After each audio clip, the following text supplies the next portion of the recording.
The entire imperial capital fell into shock. The assassination of Bartholomew J. Bourgeois, head of the Bourgeois family, the disappearance of Cardinal Humbert of the Holy State Quo Vadis, and even the Night Hound being named as the mastermind behind it all.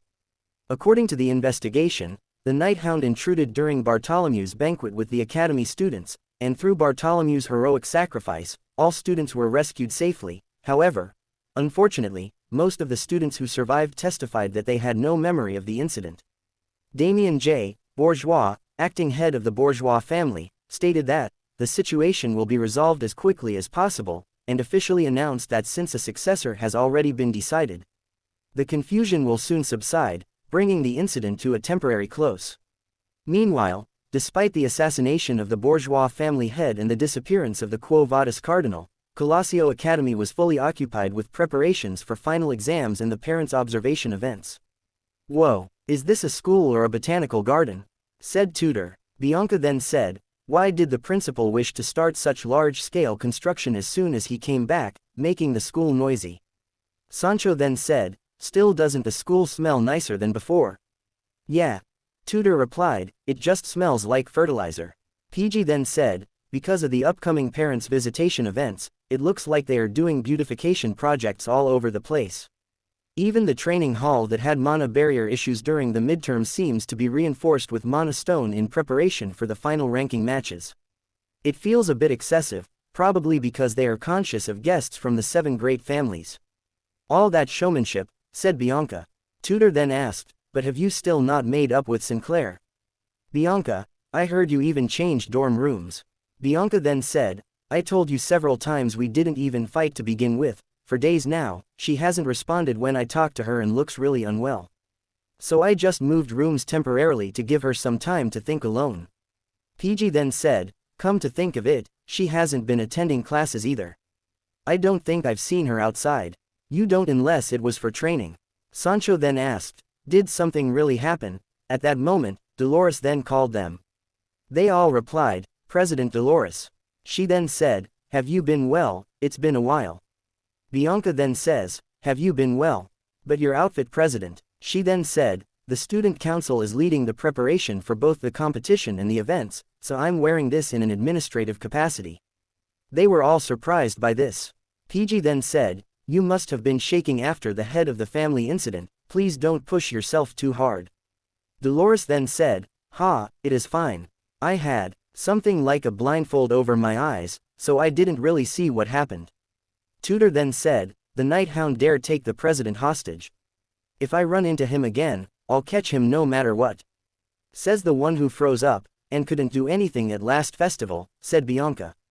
Dolores then said, "Come to think of it, didn't the others come with you? We haven't seen Sinclair for a long time either. We're worried, but for some reason, she keep avoiding us." Dolores then said, "I see."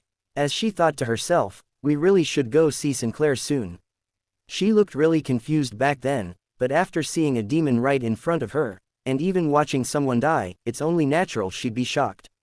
And on top of that, I was the only one who ran away.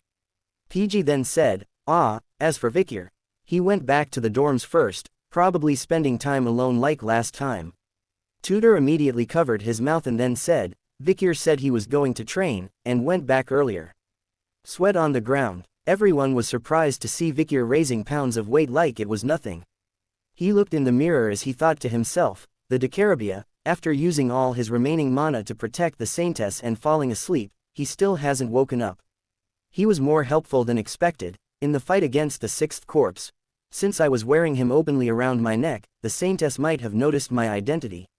But I could alter our memories through Decarabia's mind control. However, because my control was still unrefined, the mana consumption was too high. That's why I got exhausted so easily during the fight with Belial. I'll need to be more careful from now on. And unlike before the regression, I'm trying to delay the age of destruction by eliminating the 10 corpses. But at the same time, history is changing just as much. Now it's hard to predict the future using only pre-regression knowledge. Also, I have already entered the Supreme Realm, and opened the door to Baskerville 8 form beyond the 7th, but without the Saintess buff, it's incomplete power. Meanwhile, the remaining 10 corpses are becoming more aware of the situation, and will gather even greater power to avoid interference. Damn it, My head keeps pounding. Did I drink all the water already? Sinclair offered him a drink from behind, as she called him bro. In the night and starry sky, they say on the roof, as they began to drink, Sinclair then said, nothing beats a cold beer after working out. But why are you drinking a soft drink, bro? I've got one more, can want it. Vikir said, no, thanks, drinking after exercise interferes with muscle growth, so I don't drink. She then said, then don't drink it. By the way, did I ever tell you before that I come here to look at the Milky Way when I feel down? Vikir immediately replied, you did. Sinclair then said, I see you remembered. Vikir then thought to himself, was she pretending just to be okay? Before the regression, even after battles with the demon ended, many comrades suffer severe mental after effects. Sinclair too, probably. He then said to her, your expression doesn't look good. Sinclair then said, you can tell. I'm fine. Vikir then asked, is it because of what happened at the bourgeois family? Immediately, Sinclair was shocked by his question. She was shaking as she said, that day, I don't remember anything at all. Vikir, I was surprised by her reaction. She was also surprised to see that she was also crying.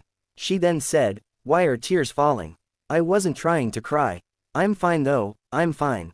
I'm really fine. Then why do tears keep coming? Vikir immediately grabbed her hand as he asked her, what happened? What on earth did this to you? He then thought to himself, I knew it, leaving you alone back then was my mistake. Sinclair then said, killed him. Vikir was surprised by what she said. Vikir then asked, who did the Night Hound kill? She then said, Bartholomew, the bourgeois family head, and my dad, the Night Hound, killed him. Vikir was first quiet after he heard this, then he thought to himself, I didn't anticipate this at all. Can't believe Sinclair is the only daughter of the bourgeois family head. Is that why she looked so sad when we're talking about our families, and she had to hide her identity? Now that I think about it, when I first saw Juliet, she looked strangely familiar, so it's because they're from the same bloodline.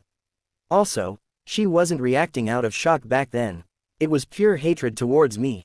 It's because I killed her father right in front of her. Sinclair then said, I'm sorry for fooling you all this time. I decided not to tell anyone. Well, it's hard for me to hide myself in front of you, and to be honest, I was going to drop out. He thought to himself, what? She then continued as she said, originally I was supposed to be the valedictorian every year during my 4 years at this academy, win every competition and become the student council president. I thought achieving all those things was worth spending my youth on. I was going to achieve all of them before I graduated, but now everything is meaningless. I realized that there's something a lot more worthwhile.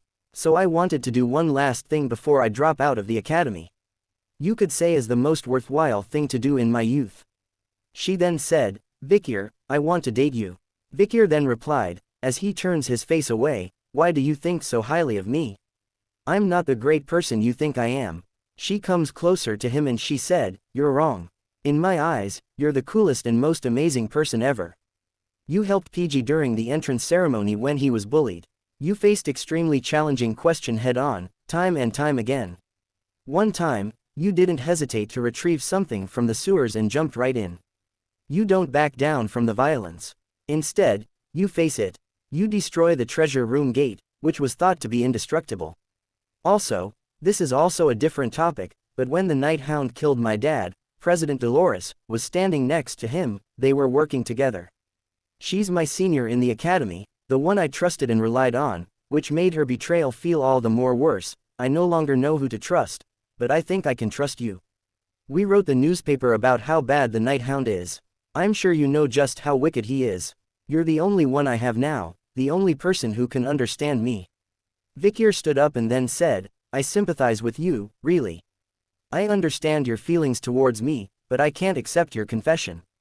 He thought to himself, accepting a confession because I feel bad for her is the worst thing I can do, and even if Belial used Bartholomew corpse like sheepskin, I'm the one who still killed her father. Sinclair began to shake as she burst into tears.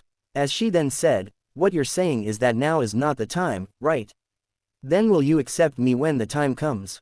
He thought, do I need to be firmer? She then rushed towards him and hugging as she said, don't say it. Don't say it, and just hug me this one time. Vikir could not do anything as he thought to himself. She's still a small and young girl. During the time of the fall, The bourgeois family supported those who resisted the demons. This is just my speculations, but I think Sinclair will become the head of the bourgeois family in the future, and do her best to help behind closed doors. This vulnerable child became a hero of this world before I regressed. Just how many trials and hardship did she face? I feel guilty, like I'm indebted to her, even though this might not be of any help. What I can do now is just to accept this. The academy. The deputy principal and Professor Vinci were both in the office. Professor Vinci said, I have doubled the number of existing trees and flowers. The mana stones in the arena where the final ranking match and parent-student lesson will take place has been switched to new ones. However, because of their durability has not been evaluated, there might be future issues on their stability. The deputy principal then said, Professor Vinci, you're always worried about the student safety. Vinci replied, I'm simply a narrow-minded man who's worried about keeping his position. The principal then said, that's not true at all. Even if you say that, I know that's not how you feel, so I also work hard in order to be on the same page as you. He then gave Vinci something that looks like a bracelet. Vinci then said, this is the key that allows you to pass through the new type of mana wall in bracelet form. If we get the student to wear this, security won't become a problem. It's an artifact that stores mana. Can this be mass-produced? The deputy principal then said the students' bracelets are being made as we speak. The only thing left is to distribute them. Vinci said, please make some for the teachers as well. If it's possible. This isn't the answer to internal security, but it'll come in handy. Thank you. I have one other thing to tell you, although it's not included in the report. The deputy then asked, what is it? Vinci then said, it's about firing Professor Sadie. The deputy principal looked a little bit pissed off as he said, didn't we finish talking about this last time? Vinci then said, since then, I've received more complaints saying she's lazy and didn't do her role as an Imperial Capital Guard properly. To add to this, she's always very drunk, and she wasn't present during the search, capture and arrest. Think about it, all the important information you receive concerning the wanted criminal were tip-offs from anonymous people. He immediately slammed the table as he shouted, it's not just our work behavior. This affects the image of the guards in Colosseo Academy. The deputy principal then raised his hands and said, I will take action. Vinci then asked about firing her. The deputy said, I'm the one who decide how to punish her, professor. Vinci then said that's ridiculous. The deputy principal then told him to please leave immediately. Professor Vinci is walked past the hallway, then thought to himself, I know he's hiding something. To think he showed his emotions just to tell me to stop. Someone then came right behind him. Professor Vinci then asked, did you find it? The person then offered him a paper. Professor then began to read through it. This happened 35 years ago, not long after the empire became one, due to the unprecedented major incidents, the coup d'état of the 47 family head. Countless charged into the palace and were massacred as a result. In conclusion, 46 out of the 47 families were executed, leaving one person left. Said person was then taken to Lubelbach prison. Professor asked, why did you bring this? The person said, Winston and Sadie seems to be connected to the worst incident ever recorded, the 47 coup d'état. Professor Vinci was shocked by this. 1 week later, Venecior, the capital city of the great empire Rock, was bustling due to Colosseo Academy parent-student joint lesson, as one of the most prestigious academy. The academy was filled with the empire, 7 great families, as well as each district's nobles, including the students. Everyone's attention was focused on the highlight of the event, which was the final exam's grand final ranking match. Some of the participants of the final ranking match are as follows. First year Ice Corps, Tudor and Bianca. First year Fire Corps, Sinclair and Granui. Third year, Fire Corps, a mystery student and Dolores. Vikier stood in front of the matchmaking board as he looked at Sinclair.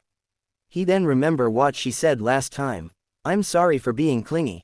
I just wanted to ask one last thing. You said you can't accept my confession right now. Does that mean after you achieve your goals, you'll have a little more freedom? Vikier then thought to himself. After I achieve my goals, I haven't even thought that far ahead yet. My goals take place way into the future in a cruel setting. But if that day comes, he then said to Bianca, if that day comes that I do fulfill my goals, then maybe you're right, maybe I will gain some freedom. Bianca then turns back as she said, fine then, even if you reject my confession now, I'm the one who likes you, not the other way around. I'm going to wait. even if you tell me not to. Vikyr then told Sinclair, don't throw away everything you've worked so hard for. They're meaningful and valuable. Yeah, said Sinclair with tears in her eyes, you're right. Thanks. Vikyr, who was still in front of the board, thought to himself, winning the ranking match before you leave the academy. So that's what you've decided to do. My days are also numbered. Before. I regressed. In the memories of the heroes from Colosseo Academy, an incident named the Colosseo Tragedy was commonly mentioned. It was one of the biggest events before the time of the fall. The person behind the tragedy is a demon. After that day, the world realized again that a demon is a massive disaster. We have about 6 months before it happens. After I finish what I need to do here, in preparation for the upcoming time of the fall, I will leave the academy and head to my destination, a place filled with hardship and trials, the world's worst prison, the Nouvelle Vague. I need to go there. In the academy Colosseum, the announcer then said, all right parents, please calm down as the final matches for each year will soon commence. The first match is between the Ice Corps first year tutor and another first year of the Ice Corps Bianca. The father of tutor began to shout as he said, tutor your family and your father's name on the line. Win at all cost. Don't even think about returning if you lose. Bianca's father was just pissed off as he said, blah, blah, blah. It's so noisy I feel like my eardrums are going to bleed. Tutor then said, sorry, but I'm going to destroy you Bianca, my father is watching. Bianca replied, mine is too, I won't go easy on you today. Tutor then said, did I hear you wrong? You make it sound as if you've been going easy on me the whole time, even though you rank lower than me during the midterms. Bianca then said, that's what I meant by me going easy on you, you idiot. You would have obviously whined the whole day if your score was lower than mine. I didn't want to hear it. Tutor said, me, whine, make sure you don't whine about this later. Bianca replies, says who? They were both fired up. Grenouille then said, to think they are also from the 7th grade family, like me. It's making us lose class. He then said to Sinclair, hey commoner, let me say this before the match between the Fire Corps starts. Today, I Grenouille will be taking this spot. I can't let a commoner take that spot, let alone the interim students' council president position. You have no right to complain, right? Sinclair didn't even reply him. Grenouille thought himself, how's that? I used my push and pull tactics to show my determination and let you know that I think of you as my rival. I bet you can't help but be interested in me now. Sinclair then said, how childish. Grenouille was surprised. She then said, you're childish. Grenouille immediately felt embarrassed as he said, oh, sorry. Outside the arena, Dolores was sitting outside, as she thought to herself, what should I say to Sinclair? I've tried talking to ever since that day, but she keeps avoiding me. How do I explain myself? She then saw Vikyr approaching. She then thought, yeah, Sinclair seems to be really close to Vikyr. If I ask Vikyr for a favor, maybe I'll get the chance to talk to Sinclair. It's maybe underhanded but I'm left with no choice. As she was about to call Vikyr, Pomerian ran past her as she shouted, Daddy Vikyr. Vikyr was surprised to see her in the school. As she said, I missed you Daddy, everyone was surprised, Daddy. She just call a student Daddy, oh my gosh, she looks younger than my daughter. At that moment, someone said, wait, isn't that Vikyr the first year? Immediately he ran away with her. A parent then said, a first year, still a child. The child gave birth to another child. At that moment, Dolores fell on her knees. She was shocked. After Vikyr was a little bit far away from the academy. He then said, it seems quiet over here. There are no people around. Pomerian shouts, yeah, that was so much fun. Running fast is fun. Vikyr then puts her down and said, Pomerian, if you make a joke like that in a crowded place, you put your uncle in a tight spot. She said, Uncle mad, I won't do it again, sorry. Vikyr pats her head as he said, it's because I have something going on. Don't worry, I'm not mad. He then asked, but why are you walking around by yourself? I heard you were coming here with Osiris.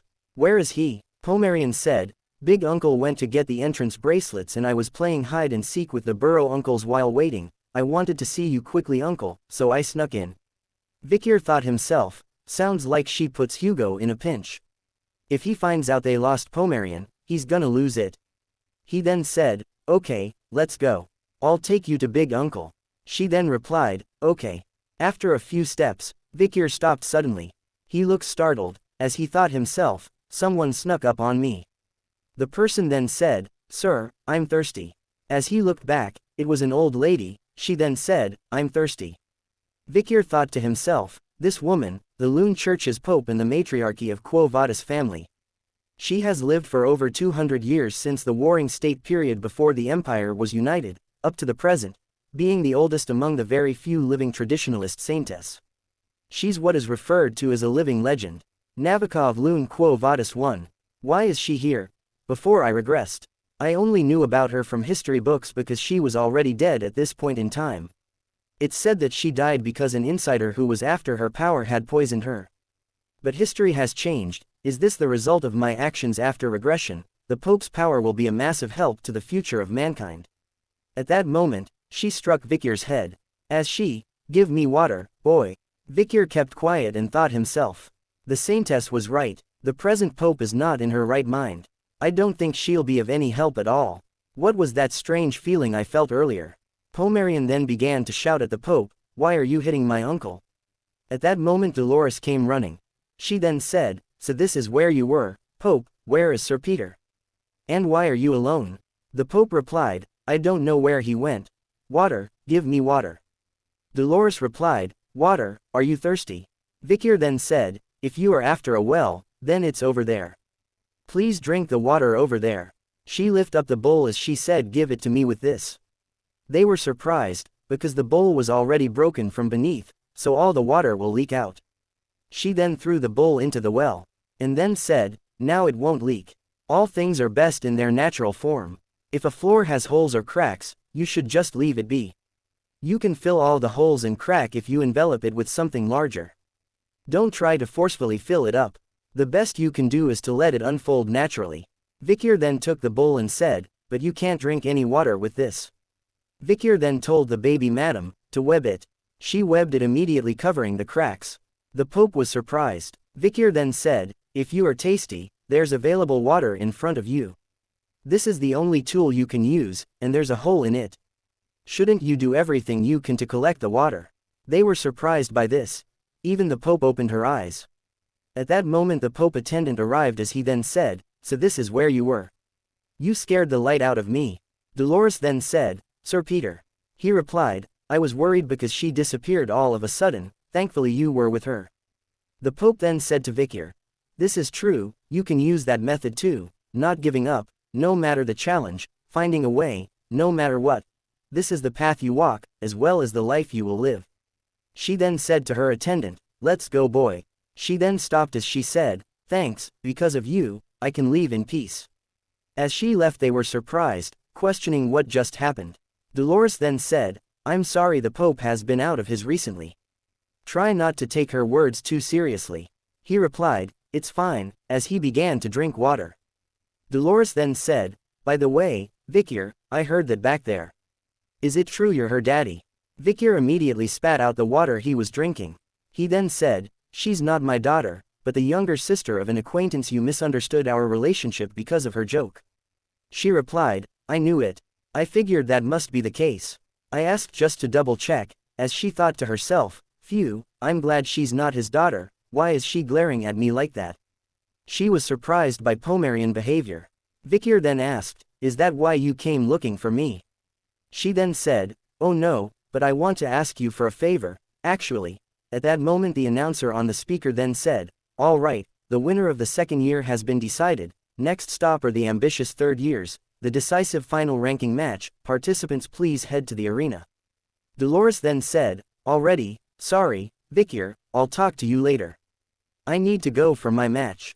Vikir then replied, "I was on my way there too, let's go together." As they both go to the arena someone else arrived at the academy. It was Camus Morge, as she said, "Where is he?"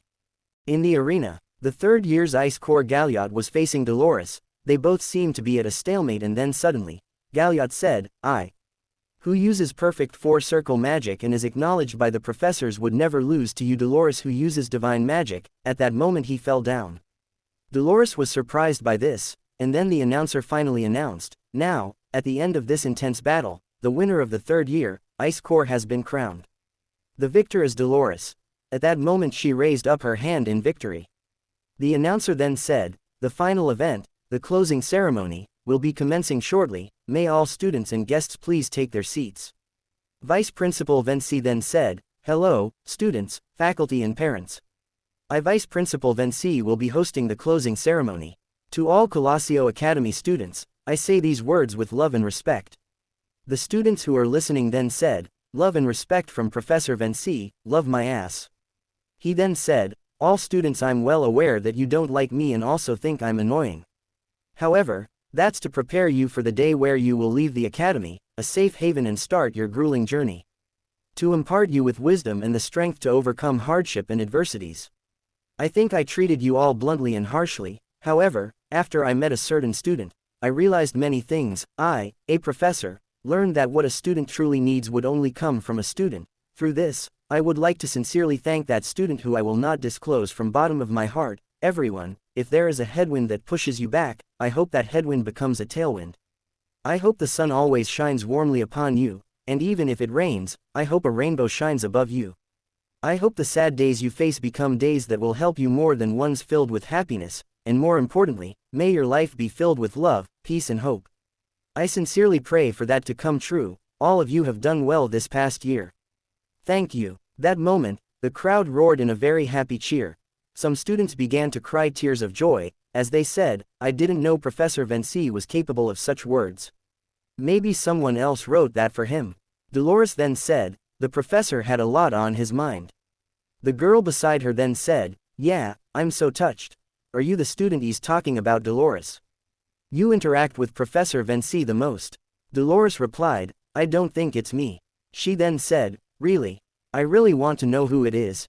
To think they opened the stubborn professor eyes. That moment the principal arrives as he said, "What a touching speech, good job." Vinci didn't reply as he walked away. The principal was unhappy about that. He then came to the microphone and said, "Hello, I'm Principal Winston, the vice principal, gave such a good speech that it's hard to follow after. I should have thought of a good speech too. Well, this might be a common advice, but I want to tell you to do your best in every moment. Because of my health decline due to my chronic illness, mana overload. I realized this after I lost my health. The present is very precious. Tomorrow no, today, the hour, the minutes, even the second, we won't know when we'll die. We must do our best in every moment. That is the same for us all. Death is fair to everyone, to all students. Don't forget our life and time is precious, and live with no regrets, as you may die in the next moment." And in that single moment, he was stabbed right through the heart. Every single student was shocked, even Victor was surprised. As he coughed up some blood, the whip carried him up, and then slammed him right into the ground. He died immediately. Instantly, everyone began to panic. Then suddenly, the killer picked up the sword and then said, "Finally I got it, the key winter sword Orwell."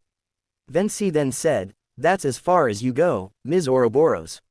He arrived immediately with some other people. He was shocked as he thought to himself, even if she ambushed him, for a sword master to be defeated in an instant. Did she disguise herself as a school official to infiltrate the arena? The security is so bad, damn it. He prepared his magic as he said, "Your ambush might have succeeded, but don't even think you'll walk out of here alive. This is a school, but it's still an institution of martial arts." The people behind him then prepared to fight. He said, "If you just look at strength and systematics, we're basically an army. You won't be able to do anything by yourself." She then replied, "Did I say I was alone?" Vinci was shocked once again. Suddenly, a flame burst right on top of the arena. The shield covering the arena began to fall apart. People began to scream. She then said, "I love that sound." She took off her mask, and her hair suddenly began to change color. Vinci was surprised cause the traitor was also a professor from Colosseo Academy.